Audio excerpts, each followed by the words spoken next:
This winter is very strange. It's hot one day, the next day it's a little bit cold, and the next day is very cold, and the next is a little bit warm.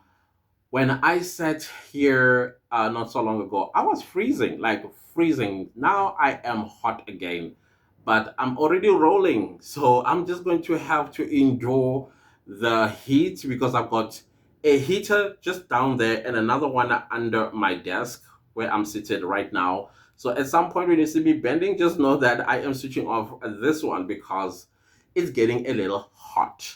Other than that, guys, I just want to say thank you so much for the positive reaction that you showed my last video. Thank you so much. Thank you for the warm welcome back as well that I've gotten from most of y'all, whom I've started this journey with from the beginning of this podcast channel. And I want to say thank you guys for your support. It means absolutely the world to me.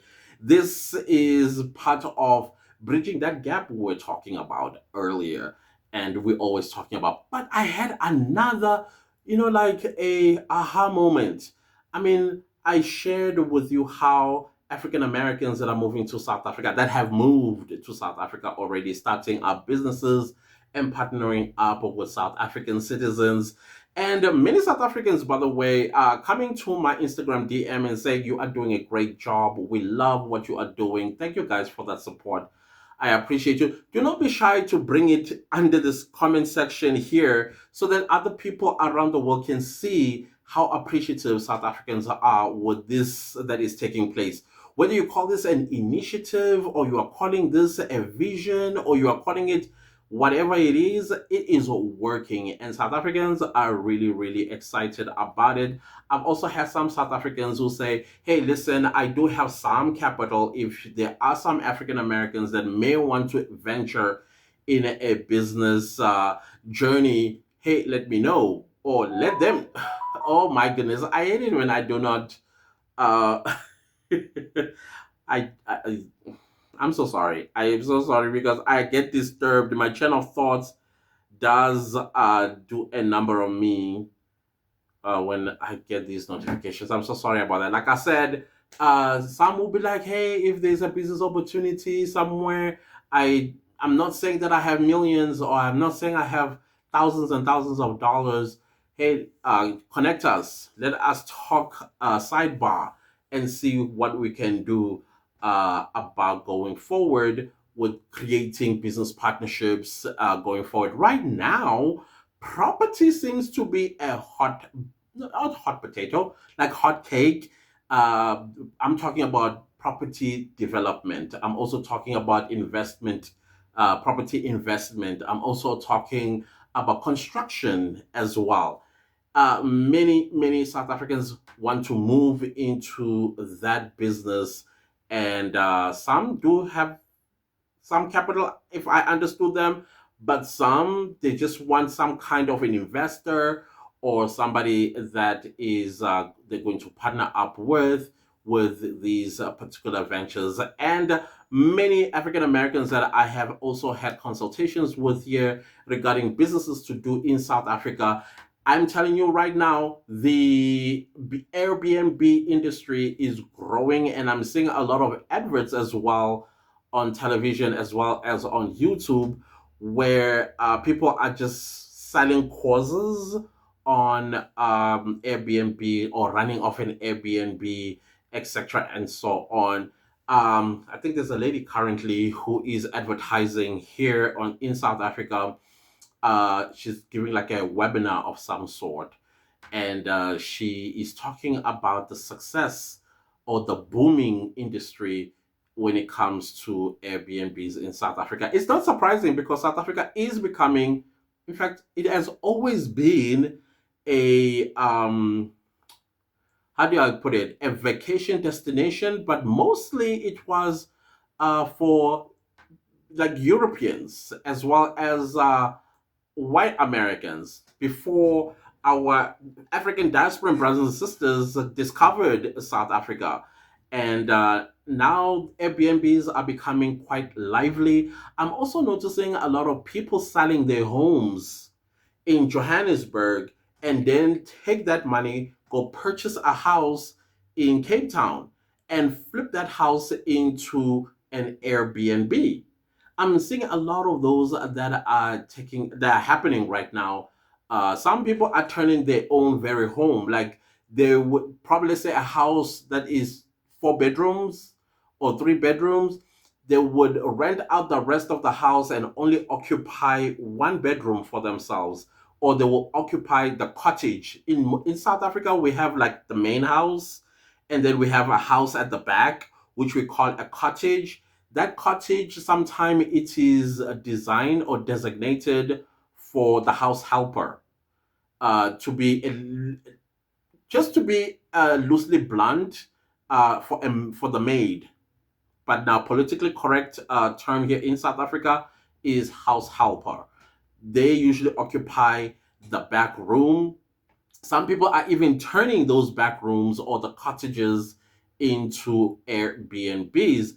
But I'm seeing a lot of people that are like, you know what, I would rather rent out my entire house as an Airbnb, and then we'll occupy the cottage. Or maybe they go and rent uh, an apartment somewhere else while their home is turned into an Airbnb. So all of these things are happening, including in the townships as well. I'm seeing a lot of township Airbnbs that are mushrooming all over the place.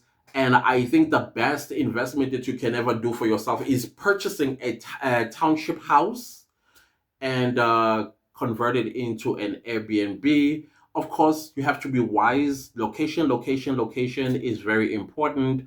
There's no way that I'm not throwing shade at people in Kailicha or in Nyanga in Cape Town, but we know that those places, according to crime statistics in South Africa, those are not even a place for you to be walking by yourself with any gadgets on you or valuables, because you will get mugged, possibly even get hurt. So, of course, you're not going to go into such a township and purchase a township house and convert that into an Airbnb. Who's going to come and stay there, knowing the information that they know about the township, right?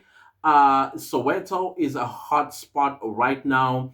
Umlazi is also a hot spot back in Durban, and other KwaZulu Natal townships as well. They're becoming a hotspot. I'm seeing the Drakensberg is becoming something that you look for investing there as well.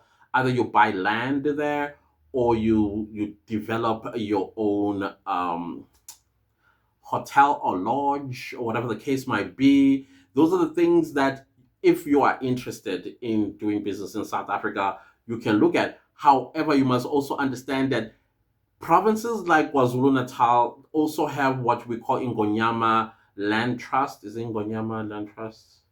Basically, it's ruled by the king of the Zulus. So you can't just come there and say, "Oh, I like this plot of land, and therefore I'm just going to put a lodge there." No, you have to go to the king and get permission. And I think, does it sell? I don't think it sells the land. I think you pay some kind of levy to the king to operate on the land. I'm so sorry on this one. I really need to do my research. This is the first time I'm going to say this on this podcast channel, that I have to do research on Ingonyama Trust Fund. I think, oh my goodness, I don't even know what it's called. This is embarrassing as a Zulu person. Some lands in KwaZulu Natal, they are not just free for all, they belong to the king. There are other parts of KwaZulu Natal that are privately owned. They are not under the king, and other lands are owned by families, and they may want to sell those land to people that are interested in buying. And there are also some farms as well that have been neglected out of the land redistribution program that used to take place in the late 90s into early 2000s. But I'm not quite sure what the politics there is, something that you have to research for yourself. That is why it's important in the videos that I have purchased, that I have dropped here on this podcast channel, that before you move to South Africa to do business or to relocate or whatever the reason is, it's very important that you first come and visit. But before you come and visit, do your research. There are 9 provinces in South Africa. Currently, the most popular ones is Gauteng, where Johannesburg is, KwaZulu-Natal, where Durban is, Western Cape, where Cape Town is, and now Gqeberha, which is the Eastern Cape, is beginning also to bubble under. Mpumalanga as well is another one that's starting to bubble under when it comes to tourists that are coming to South Africa, because that's where you will find your safaris like Kruger National Park, and other scenic views that you are going to find. Mpumalanga is the best scenic views, I must tell you, because that's where also you will find God's window. If you just Google that, God's window in Mpumalanga or South, just say God's window in South Africa, you will see those scenes. They're just gorgeous. Those are the things that perhaps if you want to enter into property investment. What's happening with me today?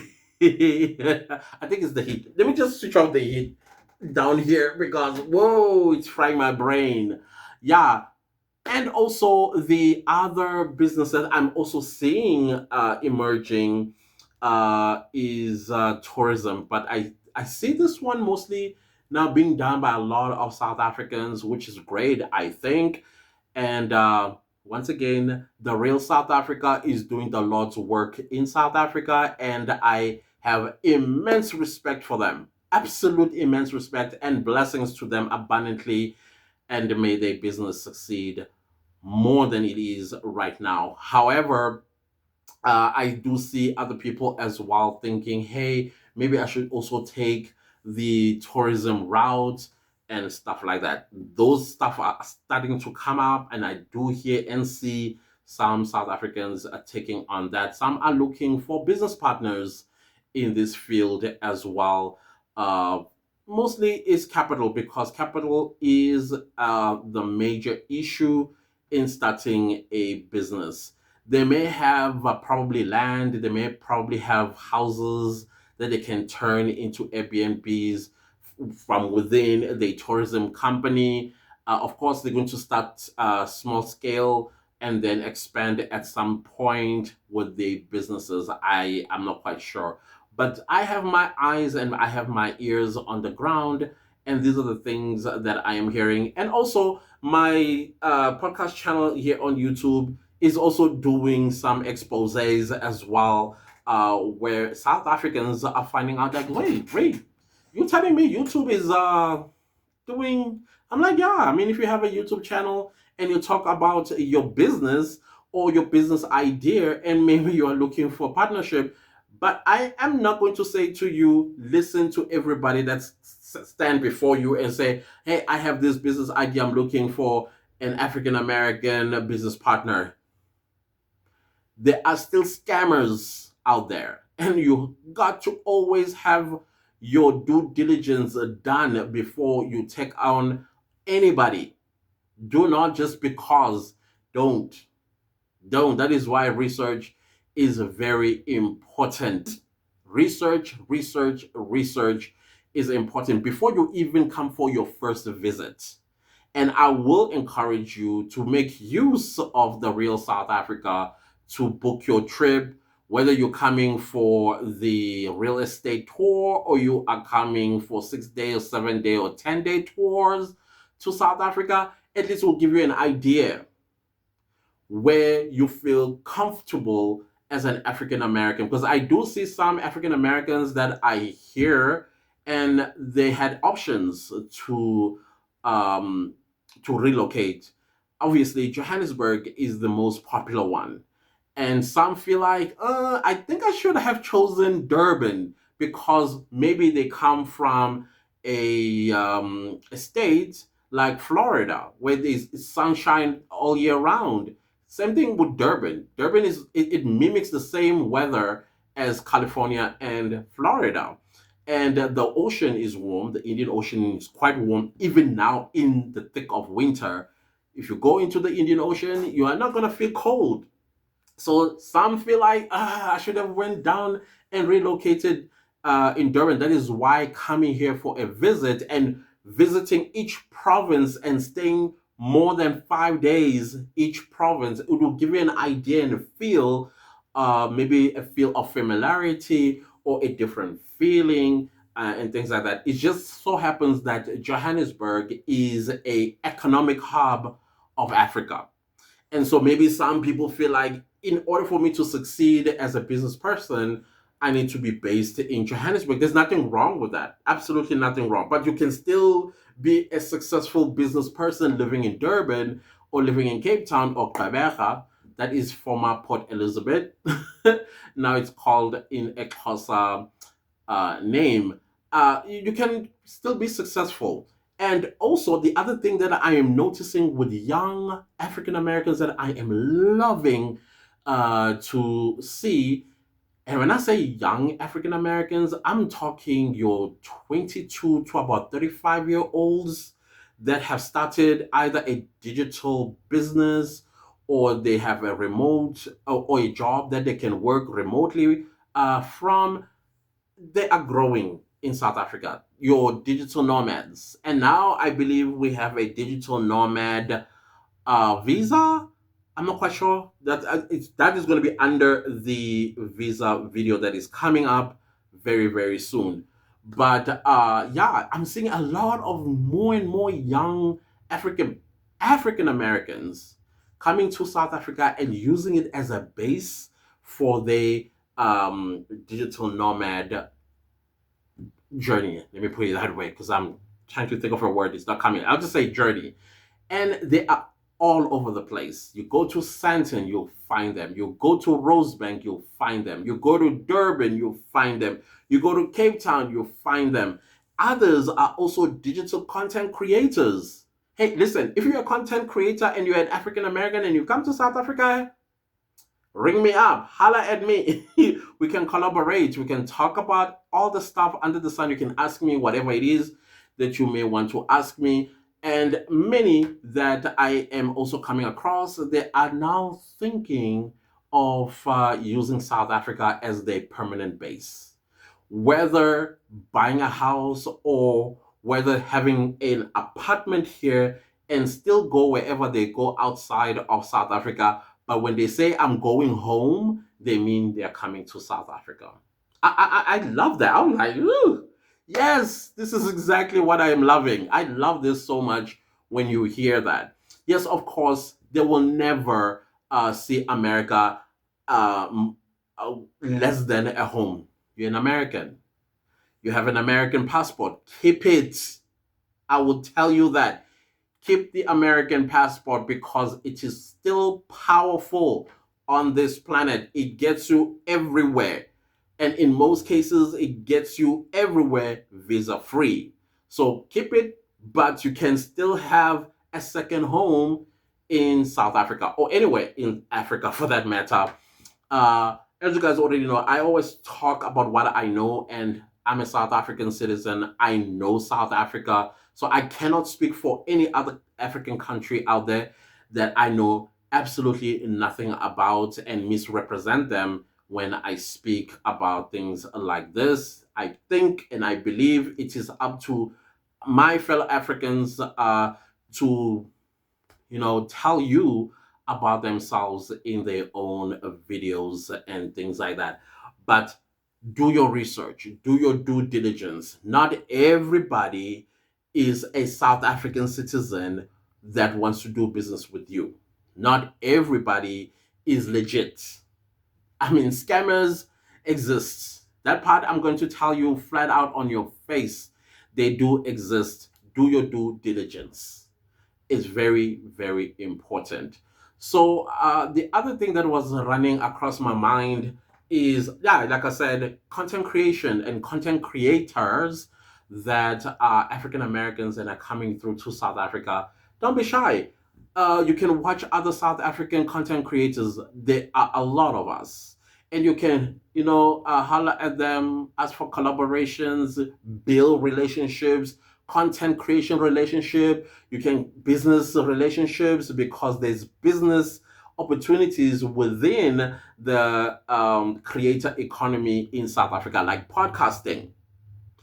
And you call even yourself as a person probably that is relocating to South Africa on a retirement visa, you know that with a retirement visa in South Africa, you are not allowed to work, right? But you are allowed to have your own stuff going and you can create a podcast. Let me tell you something about South Africans. We are very supportive. People that have been here with zero subscribers when they got here, when they leave, in most cases, they either have hit 1,000 subscribers or even more. Those that live in South Africa, they have more than 2,000 subscribers and growing gradually. Same goes with podcasts. If you have a podcast idea of whatever sort, it could be in economy, it could be in global politics, it could be in whatever, you can come with that idea here if you are moving and have your own podcasts channel, which can be both streaming on all these what do you call streaming provisions like Spotify and stuff, and then also have a YouTube channel.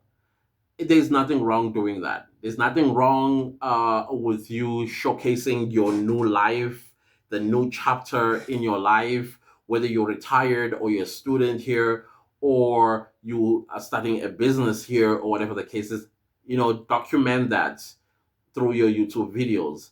Document that by sitting down with the locals on your podcast, as well as other Americans that are coming through, and you will grow and you will be making that extra cash while you are in South Africa because it can get a little bit boring, I would assume. I don't know. I would assume. It can get boring where now you're just twiddling your thumb and you're like, I have a retirement visa. I'm not basically doing anything. Maybe you are a person that has a busybody type of nature where you always have to be busy with something. Set up a podcast or a YouTube channel or both, and then do what needs to be done.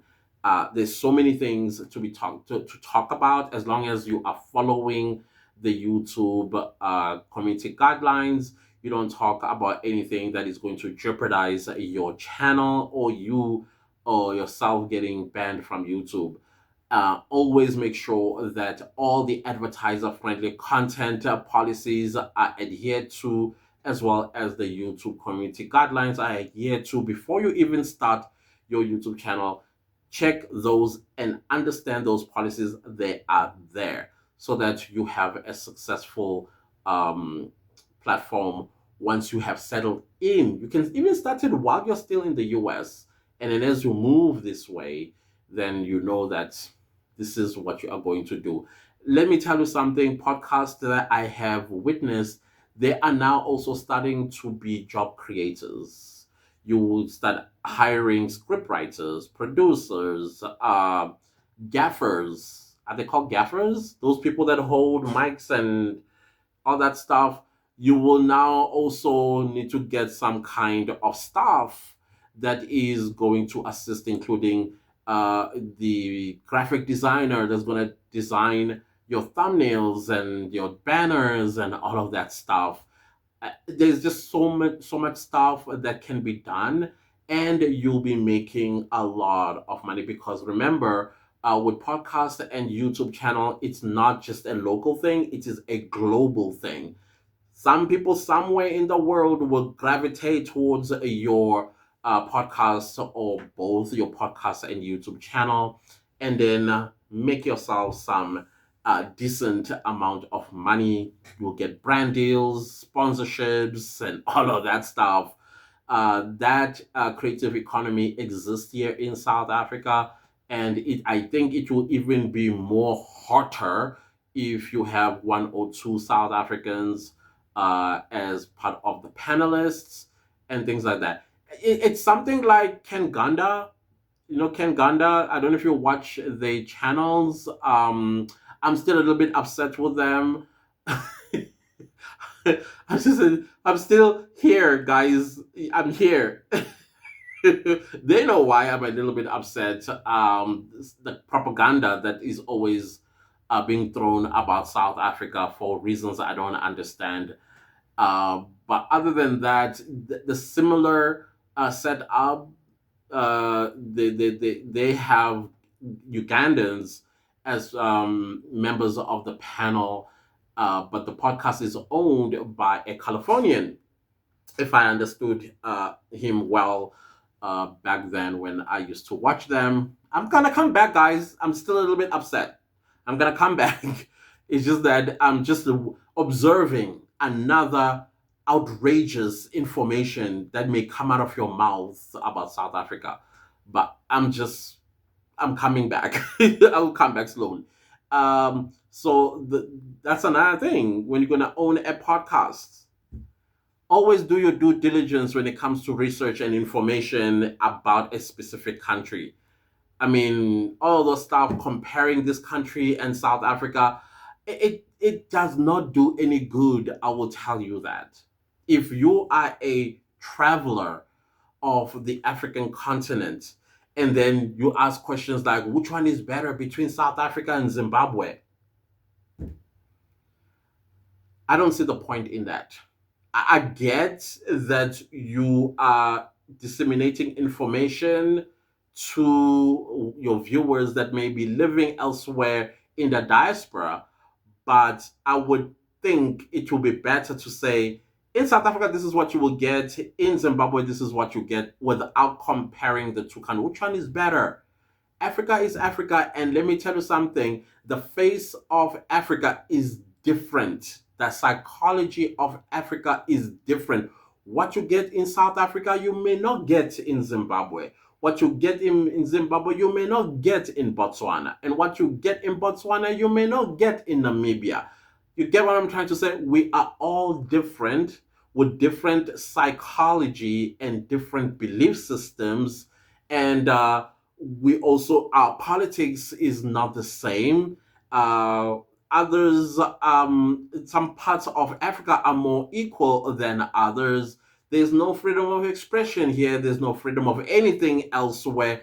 And then you cannot compare apples and pears and think that you are going to get some well delivered research. No, not in Africa. Especially when it comes to African countries, we are very different. Southern Africans are very much different from Western Africans. Our foods are also different. Our cultures are not the same. So to compare, I think that is something that can be extremely, um, I'm not going to say uncalled for. I don't have the right description on how or why we shouldn't compare African countries to each other, because they're all different. They are all amazing in their own different ways. So, yeah, like with me, when I travel to anywhere, I don't come back and say, oh, which one is better between, because I understand they're different. They're not going to be the same. Just like in the United States, no state is the same as the next state, right? So to compare Florida with Atlanta, I mean, with Georgia, or Georgia to Louisiana, you get what I'm saying? The behavior, the attitudes, the make, as well as the people, they are different, and yet they are Americans. I don't know if I'm making any sense.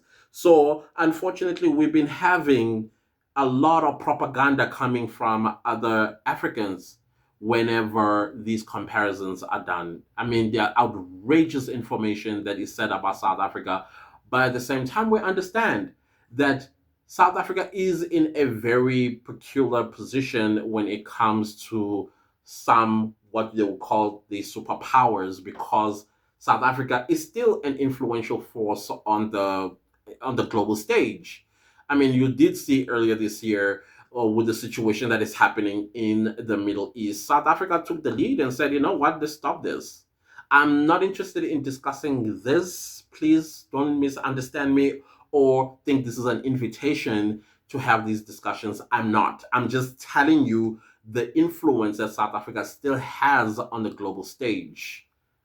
You see what I'm trying to say? And of course, this is going to piss a lot of people off, and they will start throwing all kinds of propaganda, and they will be paying top dollar to some of our own people to say outrageous things on their YouTube videos about South Africa. So we are not catching a break at all. We are not catching it. We bother nobody. We don't talk about any other African countries by ourselves, to ourselves. We never do. We never talk about Nigeria. We never talk about Kenya. We never talk about Uganda. We never talk about Ghana. We never talk about anybody as South Africans. You will never come across a South African video where a South African intentionally comparing African countries from each other. That's not our interest. Our interest is one and one only, is to develop South Africa and position it in the global stage to be attractive to investors, to be attractive to tourists, to be attractive to anybody that finds us as a nation to be loving, caring, and all of those great stuff. Then you may decide, hey, let me set up here and as either a second home or buy property here or invest here, or whatever the case might be in your head when you get to South Africa. So sitting down and comparing ourselves with our fellow Africans, no, we don't do that. That's not our thing. It's not a South African thing at all. But other Africans, for some reason, they feel like we are a soft target. Trust and believe me, South Africans are no soft targets.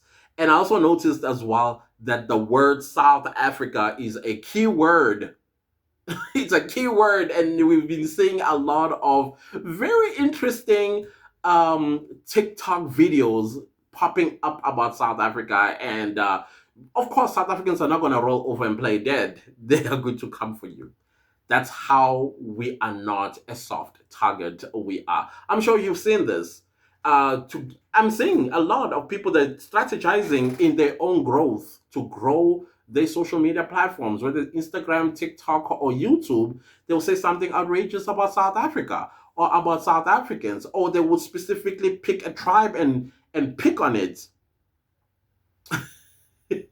One thing about South Africa, I will tell you, we are so diverse and so different and have our own issues. Whether those issues are racial or those issues has something to do with our politicians and government.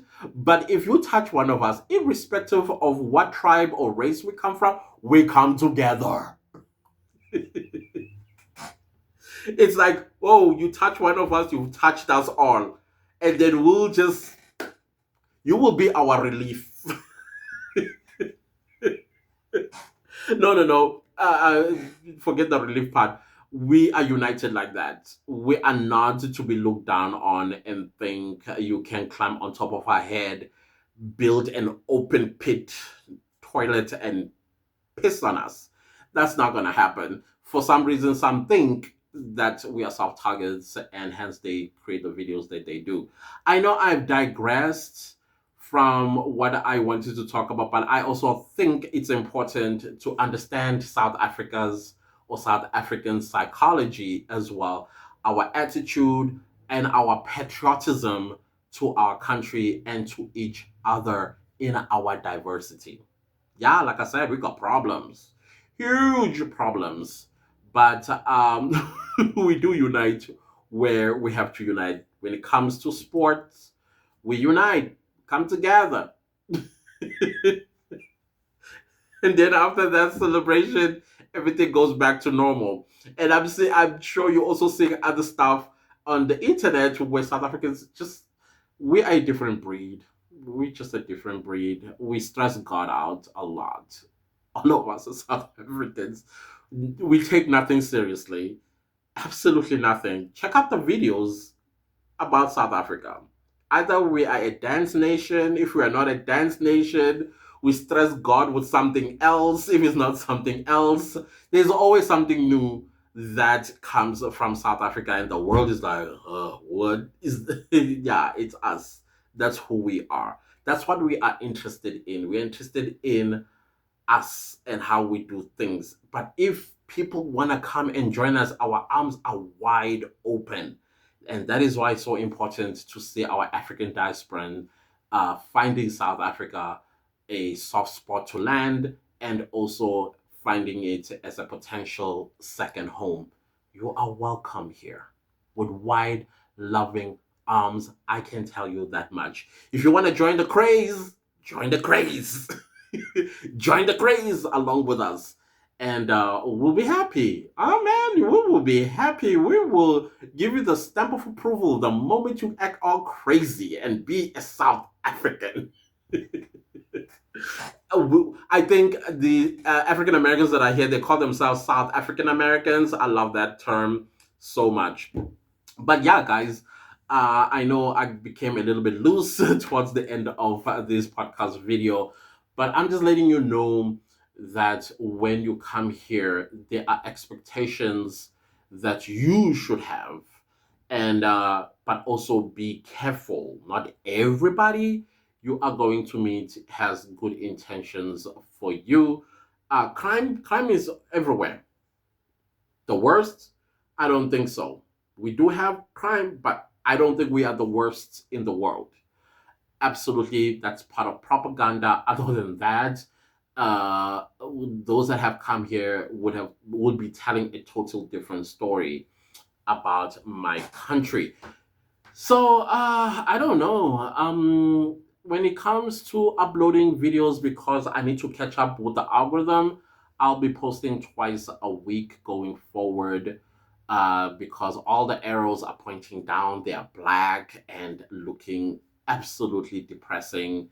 So I need to get them up green and showing that I'm back and active.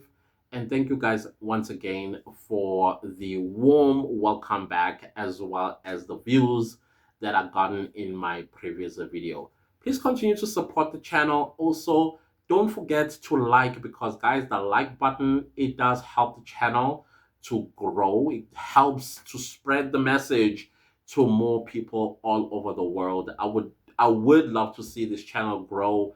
I don't know, to whatever numbers, because we are now we fold up our sleeves and getting our hands dirty. You and I, we are getting our hands dirty, because to build this bridge and connect all of us across the world, it needs us to work. So I would love to be one of the champions for this vision by just smash the like button for me. And if you like what you see here, also consider subscribing. And if you love what you see here, share the video to even more people in your contacts, so that they also get to find out about all of us and what we are supposed to be doing.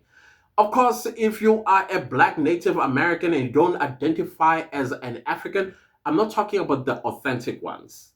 I know there are authentic Black Indians in the United States, and they are the ones that are not making the noise on the internet trying to convince themselves that they are Native Americans. I'm talking about the ones that come from Africa and they think that they are Native Americans. This is not your space. This is not where you're supposed to be inserting yourself. Keep it moving. Keep it moving. It's not for you here. And thanks, guys, for listening to me. And let's see each other again in my next one. Like I said, 2 videos a week. Trying to catch up with the algorithm and help me out there as well. Everything else we'll talk about in my next video. I believe my next video is going to be about visas, because I do get a lot of questions when it comes to that issue of visas. And I'll see you again, guys. Please continue coming. Please plan your trips. But before you do so, do your research. Do not come for the first time and then make that decision. Come back again for another visit. Your second visit must be what I call a fact finding mission. Your third visit must be, okay, I know now where I want to be. And now let me go and do what you would call a real estate tour, looking for a home, whether in Johannesburg or in Cape Town or Durban or Quebec or Hartbeespoort Dam. You will come on that third visit to be sure where you want to be. Okay? Maybe on your third visit, that is when you open yourself up to creating friendships with South African citizens. But I think you will be creating South African citizens as friends quicker if you have your own YouTube channel or your own podcast YouTube channel. And because we'll come and support. Trust and believe me, we'll flood you, we'll smother you, we'll love you, and hopefully your channel succeeds as well. So that's the shortcut of getting our attention as well. Other than that, guys, let's see each other in my next one. Bye.